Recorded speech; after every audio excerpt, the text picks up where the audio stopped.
O incidente da floresta de Rendlesham, frequentemente referido como o Roswell da Grã-Bretanha, é um dos casos mais famosos e bem documentados de avistamentos de objetos voadores não identificados na história. Ocorrido entre 26 e 28 de dezembro de 1980, próximo às bases aéreas de Bentwaters e Woodbridge, operadas pela Força Aérea dos Estados Unidos no condado de Suffolk, Inglaterra, o evento envolveu militares americanos e britânicos, luzes inexplicáveis e fenômenos que até hoje desafiam explicações convencionais.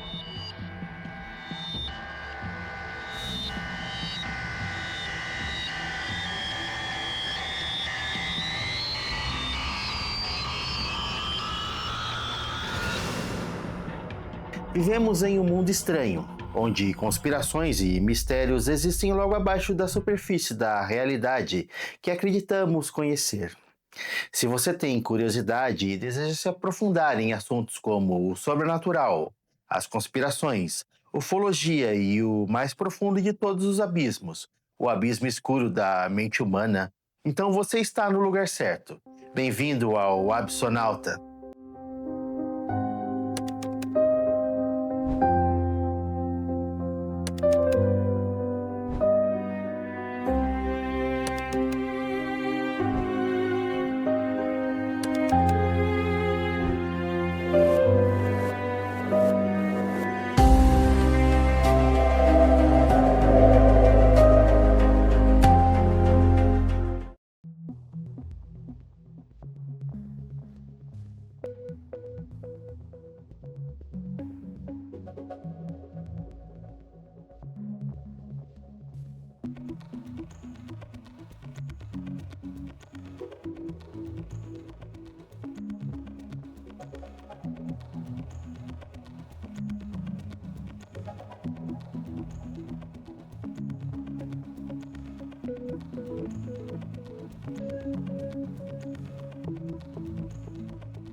O mundo sentia o recrudescimento das relações entre a União Soviética de Brezhnev e as potências ocidentais. A invasão soviética do Afeganistão em 79 levou os Estados Unidos a boicotarem as Olimpíadas de Moscou, acirrando ainda mais a rivalidade e a desconfiança. Na América, Ronald Reagan acabara de ser eleito presidente, e seu discurso, que promovia o aumento do poderio militar americano e a defesa do conservadorismo, encontrou forte afinidade política e ideológica na figura da primeira-ministra britânica Margaret Thatcher. As bases aéreas da RAF Bentwaters e Woodbridge, localizadas em Suffolk e operadas sob regime de cooperação entre Estados Unidos e Inglaterra, eram instalações estratégicas importantes durante a Guerra Fria. Abrigavam bombardeiros e caças pertencentes à Força Aérea Americana e até mesmo, especula-se, armas nucleares. A região era densamente florestada, rural e isolada, e bem protegida contra olhares curiosos e a aproximação de civis, o que, obviamente, nesse contexto, tornava qualquer atividade em comum facilmente notável. Na madrugada de 26 de dezembro, por volta das 3 horas, dois militares da Força Aérea dos Estados Unidos, o aviador John Burroughs e o soldado Edward Cabanzag, montavam guarda no portão leste de Woodbridge quando observaram luzes brilhantes descendo em Rendlesham, a floresta que cerca a base. Inicialmente, eles suspeitaram que poderia ser a queda de uma aeronave, possivelmente um helicóptero ou avião militar. Autorizados a investigar, eles subiram em uma viatura e se dirigiram à floresta acompanhados por outro militar, o encarregado da segurança, Sargento Jim Peniston. Eles se deslocaram desde o portão leste em direção às luzes até onde foi possível.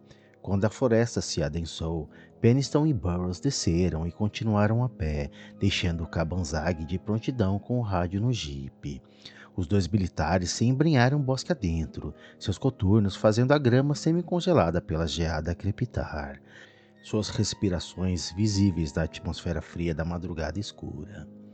Peniston Logo percebeu que não havia fumaça e nem cheiro de combustível, o que o fez ficar desconfiado. As luzes à frente dos homens pareciam se intensificar.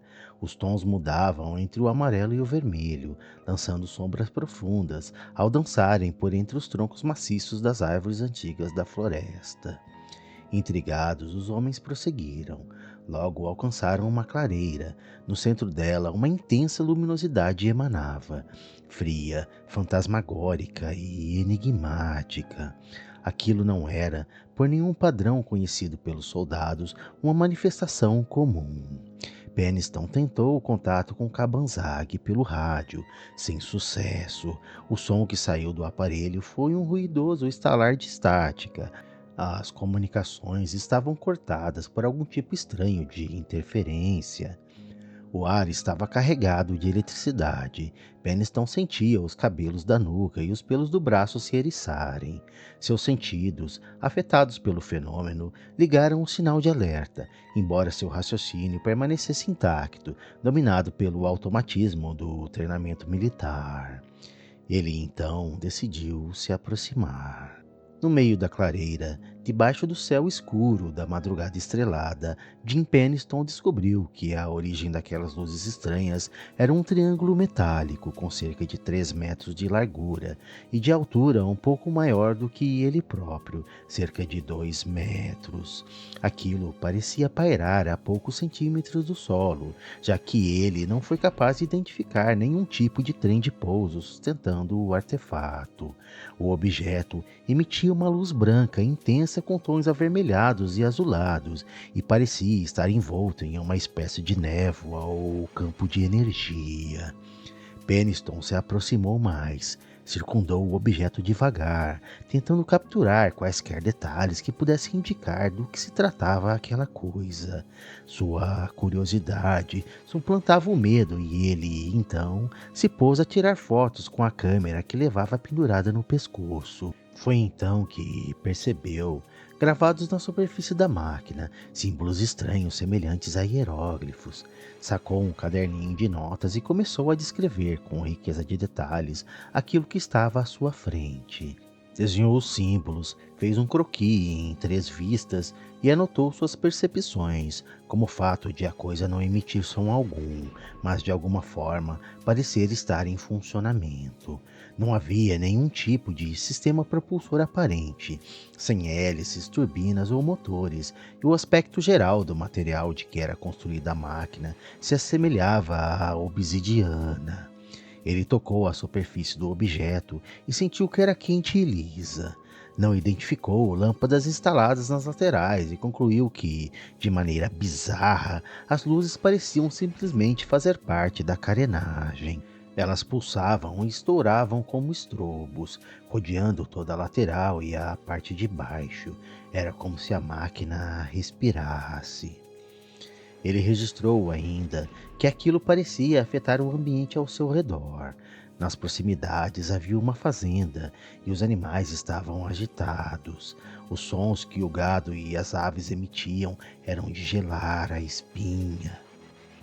Mais tarde, ao revisar as anotações que fez, percebeu que sua caligrafia foi gradativamente piorando conforme preenchia as páginas do caderninho.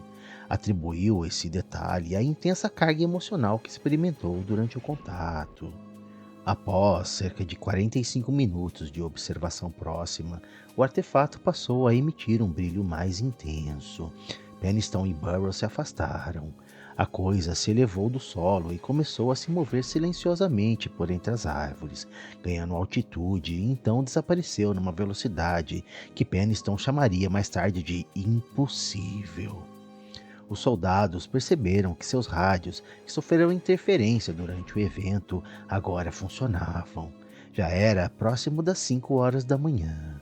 A percepção de tempo deles pareceu ter sido afetada pelo avistamento, pois ambos disseram ter sentido o tempo passando mais devagar, enquanto estavam próximos ao objeto. Ao retornar ao portão leste, os militares foram recebidos pela equipe de segurança e logo seguiram para a sala do comandante da base, o coronel Theodore Conrad, onde foram convidados a dar esclarecimentos sobre aquilo que haviam testemunhado. Durante a cariação, Peniston entregou o filme da máquina fotográfica e o esboço dos símbolos, e o comandante foi categórico ao aconselhar os homens para o bem de suas carreiras de que era importante guardar sigilo absoluto sobre os acontecimentos daquela madrugada estranha. No dia seguinte, 27 de dezembro, Jim Peniston continuava agitado. Em sua mente, as cenas eram revividas de novo e de novo, como se tivessem sido queimadas a ferro incandescente no córtex cerebral. Era impossível para ele escapar da ideia obsessiva de que havia feito parte de um evento extraordinário. Ele então se viu retornando à clareira em Rendlesham. Lá encontrou marcas inequívocas do pouso. 3 depressões profundas no solo duro, com diâmetros aproximados de 30 centímetros e que marcaram a terra até a profundidade de 7 centímetros. O objeto, sem dúvida nenhuma, era pesado. Mediu a posição e as distâncias entre as marcas e constatou que elas formavam um triângulo equilátero perfeito, com 270 centímetros de lado. Encontrou ainda diversas marcas nos troncos das árvores e galhos quebrados deixados pela passagem da máquina quando essa decolou. Perspicaz, levou consigo um balde de gesso que usou para tirar um molde das depressões deixadas pela nave no chão da floresta. Essa peça de evidência não foi mostrada a nenhum de seus superiores. Em Woodbridge, a noite de 28 de dezembro era festiva. Um jantar de fim de ano estava sendo servido para as famílias dos oficiais. Da mesa onde estava sentado, o tenente-coronel Charles Hout, vice-comandante da base, parecia perdido em um devaneio enquanto observava as luzes decorativas da árvore de Natal.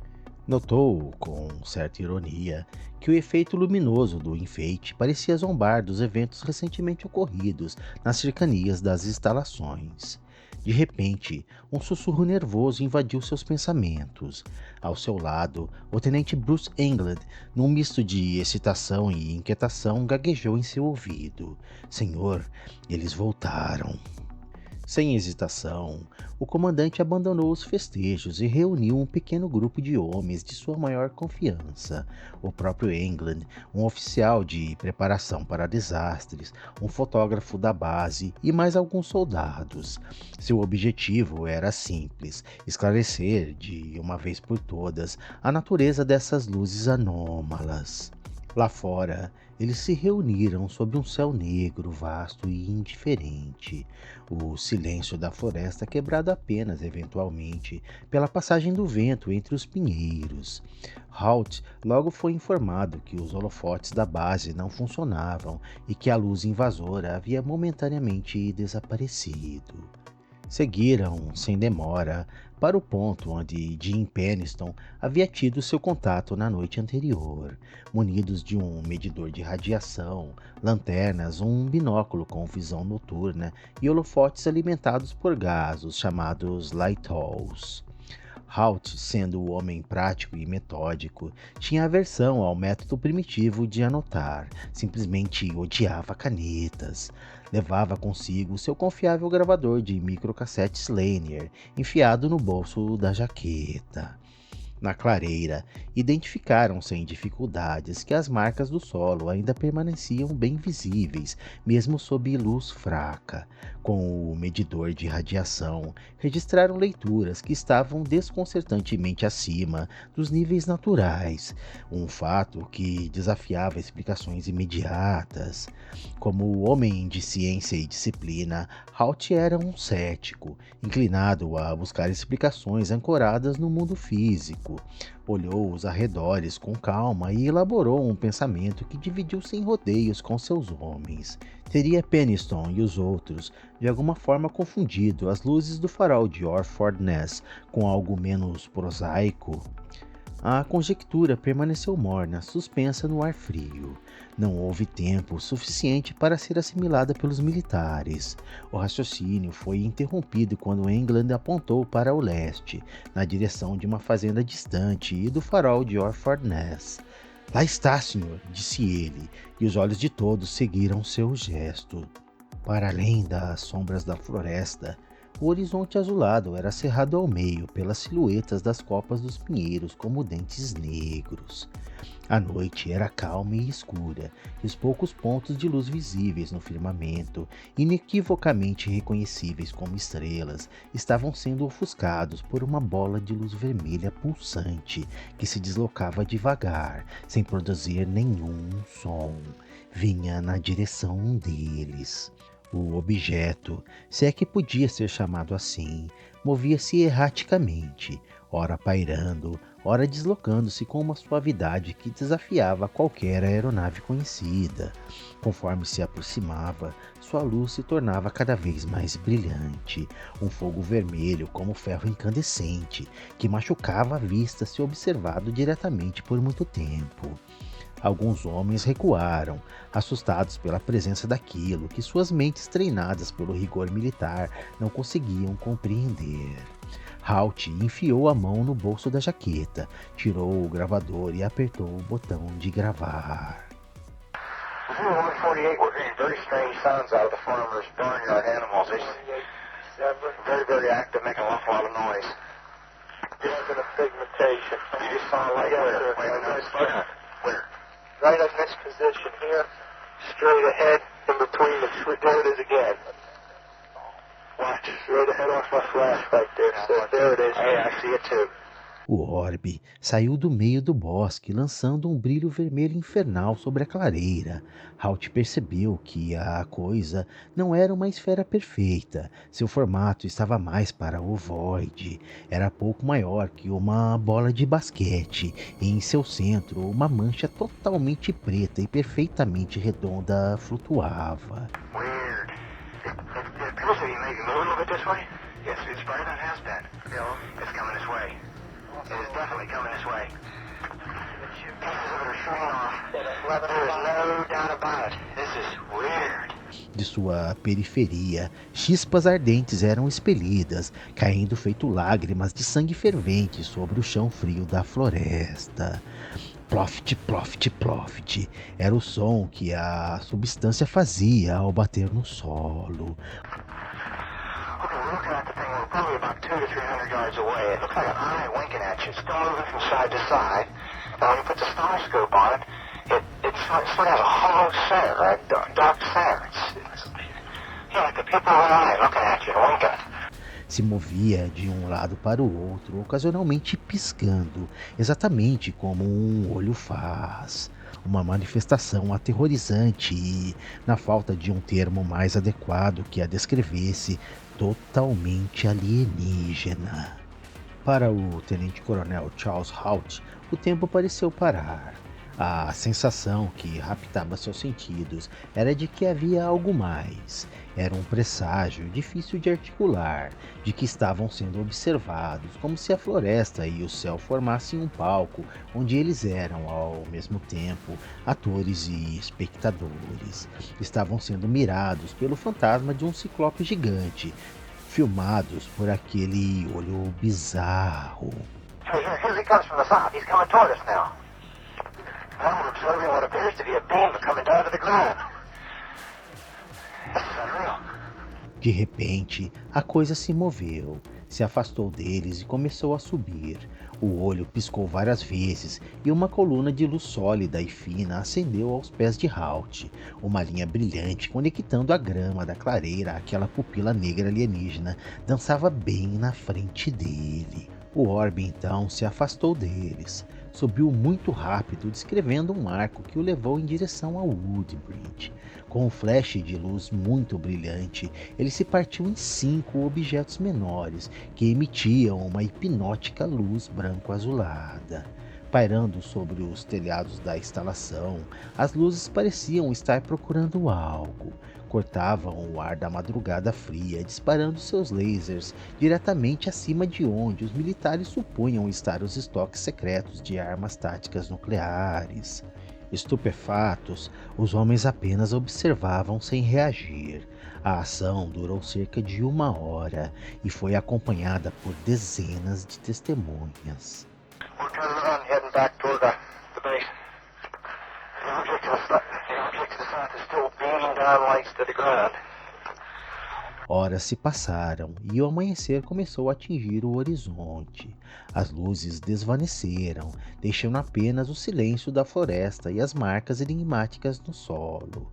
Halt e seus subordinados retornaram à base, exaustos, mas com a certeza de que haviam testemunhado algo além da compreensão ordinária.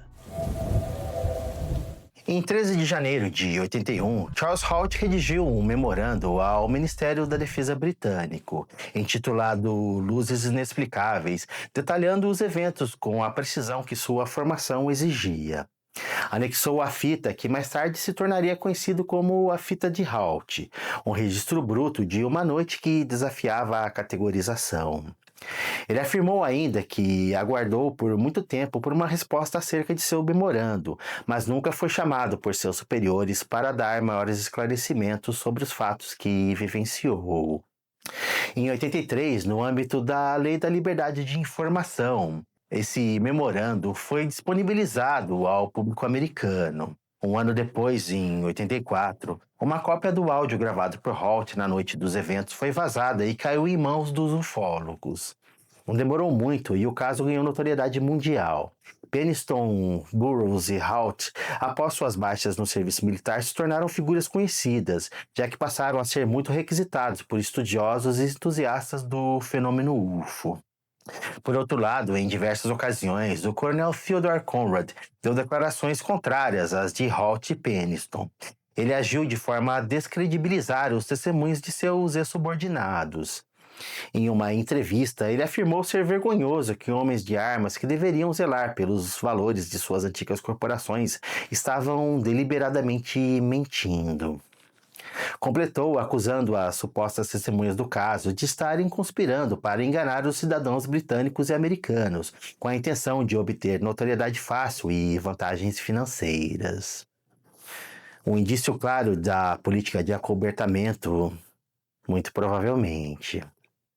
Em algumas entrevistas, Halt afirmou com veemência que conhece homens que garantiram ter passado por processos não convencionais de investigação. Segundo ele, houveram casos de militares envolvidos nos avistamentos submetidos a sessões de hipnose com a administração de drogas capazes de modificar e moldar as próprias lembranças. Tais interrogatórios eram realizados na presença de agentes estranhos, possivelmente homens da NSA ou do Serviço Secreto Britânico. Uma outra voz surgiu mais tarde, adicionando mais uma camada de mistério a essa trama. A jornalista investigativa Georgina Bruni entrevistou a ex-primeira-ministra Margaret Thatcher para seu livro sobre o incidente da floresta de Rendlesham. A Dama de Ferro teria dito a Bruni o seguinte: OVNIs. Você deve ter os fatos corretos e não pode contar as pessoas. Anos depois, em 2010, Halt assinou um atestado autenticado, reforçando sua convicção de que os objetos observados eram de origem extraterrestre e que as autoridades dos Estados Unidos e do Reino Unido haviam tentado, por meios sutis, minimizar o significado do ocorrido. Ele afirmou não ter chegado a essa conclusão levianamente. Segundo ele, as leituras da radiação, os movimentos impossíveis das luzes, a sensação de inteligência por trás daqueles fenômenos, tudo apontava para algo que transcendia nossa tecnologia na época e até os dias de hoje. E que talvez também esteja além da nossa própria compreensão do cosmos. O coronel Charles Halt, em todos os depoimentos que eu vi, falou dos acontecimentos que presenciou com sobriedade e clareza. Ele me parece ser um homem ponderado e bastante sério. Ainda em 2010, Jim Peniston acrescentou para um programa de TV fechada que na ocasião de seu contato teria visto em sua mente um estranho código binário. Segundo ele, essa impressão mental o perseguiu durante décadas e que só conseguiu se livrar dela depois de procurar um especialista em computação. O código, depois de decifrado, abriu as portas para um mistério ainda mais profundo. A mensagem obtida revelou coordenadas que apontam para uma misteriosa ilha submersa em pleno Oceano Atlântico, a 300 quilômetros da costa sudoeste da Irlanda. Uma ilha fantasma do folclore celta. Seu nome, Rai Brasil. Até os dias de hoje, Peniston, Burroughs e Holt continuam a defender suas experiências, embora continuem também a enfrentar ceticismo e acusações de fabricação. Apesar de toda a controvérsia, o que se passou naquela noite fria e enevoada não foi apenas um evento, mas uma experiência que ficou suspensa na fronteira entre o conhecido e o inconcebível. Como se o próprio universo tivesse decidido por um momento revelar um fragmento de seu mistério mais profundo. Assim, enquanto a humanidade continua sua jornada rumo às estrelas, eventos como o de Rendlesham nos lembram que o universo é vasto, antigo e cheio de mistérios, que nos desafiam a olhar além do véu do cotidiano. Naquela noite, em meio aos pinheiros de Suffolk, esses homens não encontraram apenas luzes inexplicáveis, mas um convite para contemplar o desconhecido. Um convite que, como todos os grandes enigmas, oferece mais perguntas que respostas.